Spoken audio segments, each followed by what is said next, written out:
პილიგრიმული და სათავგადასავლო ტურები გხიბლავთ. დაინტერესებული ხართ ისტორიულ-კულტურული ძეგლების მონახულებით, ბუნების წიაღში განტვირთვა და შთამბეჭდავი ხედების მონახულება თქვენი ჰობია, მაშინ საქართველოს ერთ-ერთ გამორჩეულ ხეობას, რომელიც შიდა ქართლის მხარეში მდებარეობს, აუცილებლად უნდა ესტუმროთ.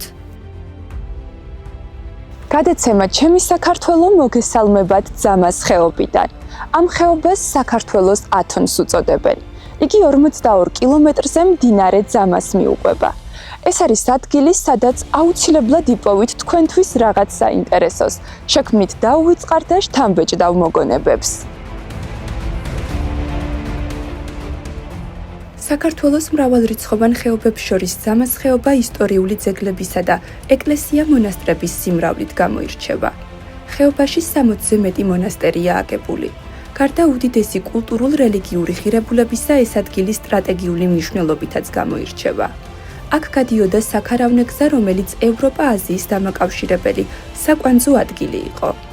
მიუხედავად იმისა, რომ ხეობა საკმაოდ ჩაკეტილია და სიმაღლე ზღვის დონიდან ზოგიერთ ადგილას 2000 მეტრამდეც აღწევს, ბუნებრივი პირობები იძლეოდა იმის საშუალებას, რომ ეს ტერიტორია მჭიდროდ დასახლებული ყოფილიყო. ამაზე მეტყველებს მრავალრიცხოვანი ნასახლარი თუ ნამონასტრალი, რომლის საფუძველზეც ხეობა აღორძინდა.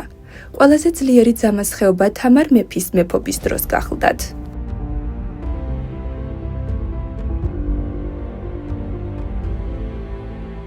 ძამას ხეობის ერთ-ერთი სავიზიტო ბარათი ყინწვისის მონასტერია. ბუნებაში ჩაფლული სამონასტრო კომპლექსი ქარელის მუნიციპალიტეტში, სოფელ ყინწვისიდან რამდენიმე კილომეტრში, მდინარე ძამას ხეობის ერთ-ერთ მახლობზე მდებარეობს. სანამ მონასტრის კულტურულ-რელიგიური ღირებულებითა და ისტორიით დაინტერესდებით, ჯერ აუცილებლად მისი მდებარეობა მოგხიბლავთ. ადგილი, სადაც ნამდვილად იპოვით სიმშვიდეს, აღფრთოვანდებით ირგვლივ არსებული შთამბეჭდავი ხედებით.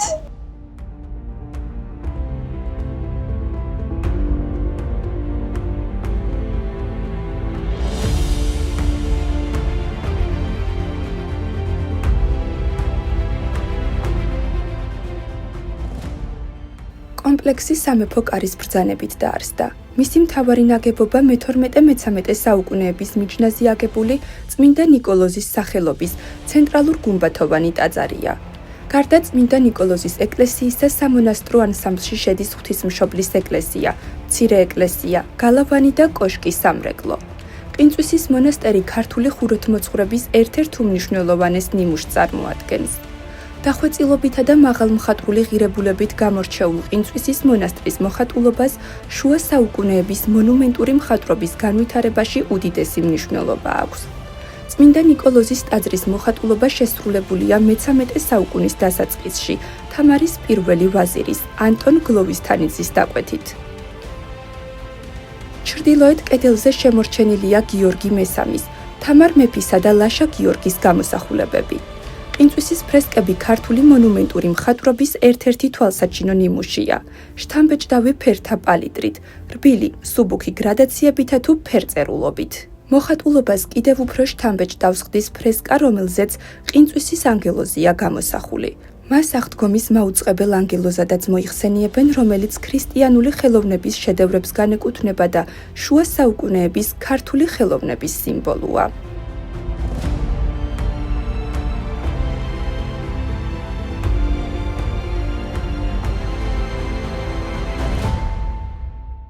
ძამას ხეობა ზღვის დონიდან 2140 მეტრზე მდებარეობს და გამოირჩევა სპეციფიური ლანდშაფტით, სადაც იდეალურადაა გაერთიანებული ფოთლოვანი და წიწვოვანი ფლორა.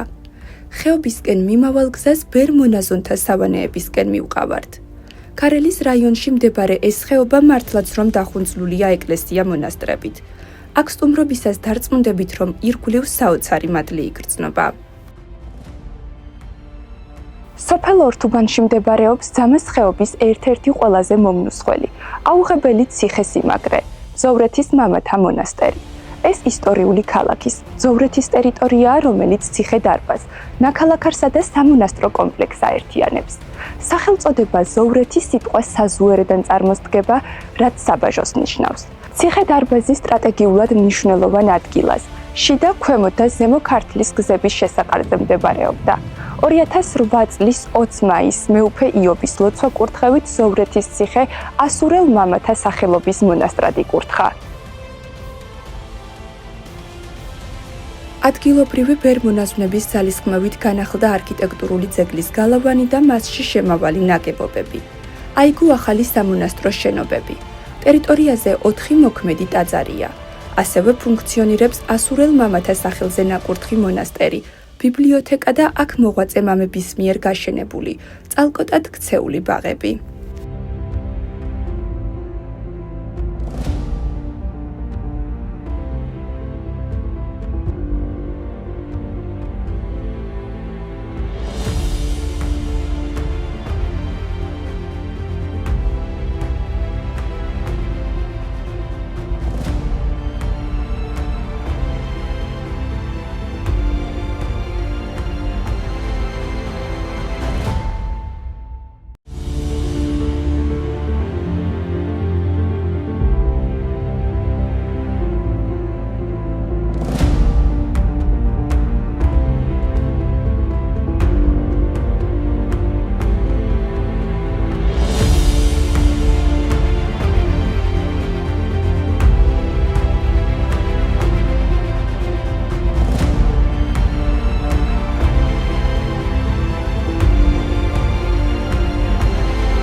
თამარ მეფის დროს ძამას ხეობა მნიშვნელოვან როლს თამაშობდა ქვეყნის პოლიტიკურ-კულტურულ ცხოვრებაში.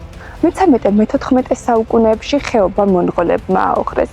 მე-15 საუკუნიდან კი კვლავ იწყება მისი აღდგენა აღორძინება ზაზა ფანასკერტელის მიერ. რამდენიმე საუკუნის განმავლობაში ძამას ხეობა წირვალოცვის ღვთაებრივ მადლს მოკლებული იყო. 1996 წლის 21 ოქტომბრიდან წმინდა სინოდის განჩინებით რუისისა და ურბნისის ეპარქიის მმართველად მეუფე იობი დაინიშნა. მეუფე იობის დამსახურებით ძამას ხეობაში კვლავ დაიწყო საეკლესიო ცხოვრების აღორძინება. ეპარქიაში შემავალ თითქმის ყველა სოფელში აღადგინეს ძველი და აშენეს ახალი ეკლესია-მონასტრები.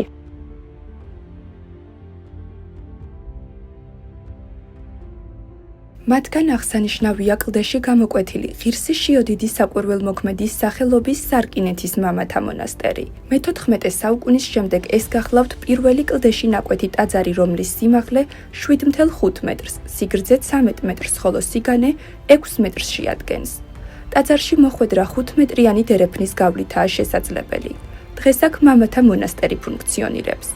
ტაძრის კლდეში გამოკვეთა 2008 წელს დაიწყო. მონასტერი სოფელ ელბაქიანთკარში მდებარეობს. სარკინეთის მამათა მონასტერი ჩვენი წინაპრების ტრადიციის გაგრძელების ნათელი მაგალითია.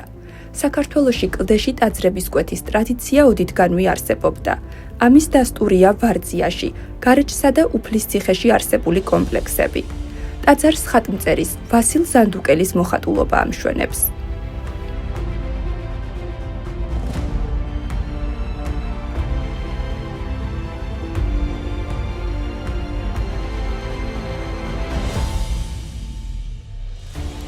ძამას ხეობა განსაკუთრებით შთამბეჭდავის შემოდგომაზეა, როდესაც ბუნება მრავალფეროვან ფერთა პალიტრას გვთავაზობს.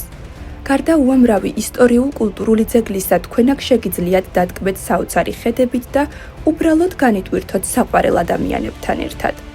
ძამას ხეობის ერთ-ერთი სანახაობრივი, გასაოცარი ადგილია ბევრისთვის უცნობი შუანოს მთა. იგი ზღვის დონიდან 2350 მეტრზე მდებარეობს. ადგილი, საიდანაც ულამაზესი პანორამული ხედები იშლება აღმოსავლეთ საქართველოზე, შიდა ქართლის ვაკეზე, თრიალეთის ქედზე და რაც მთავარია, მთიდან შეძლებთ ძალიან კარგად დაინახოთ კავკასიონის ქედი.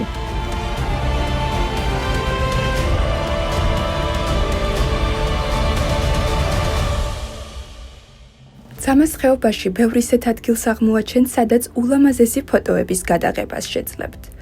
ერთ-ერთი ასეთი ლოკაცია კი ყველასთვის კარგად ნაცნობი, სილამაზით გამორჩეული ბატეთის ტბაა. ეს ადგილი თქვენს მოლოდინებს აუცილებლად გაამართლებს. შერეული ტყით გარშემორტყმული ტბა შემოდგომის სეზონზე ირგვლივ წითელ-ყვითელი ფერებით იმოსება. ადგილი იდეალურია ფოტომოყვარულებისთვის. ასე რომ, ვისაც ჯერ კიდევ არ გინახავთ საქართველოში მდებარე პატარა ათონი, ძამას ხეობა გელოდებათ.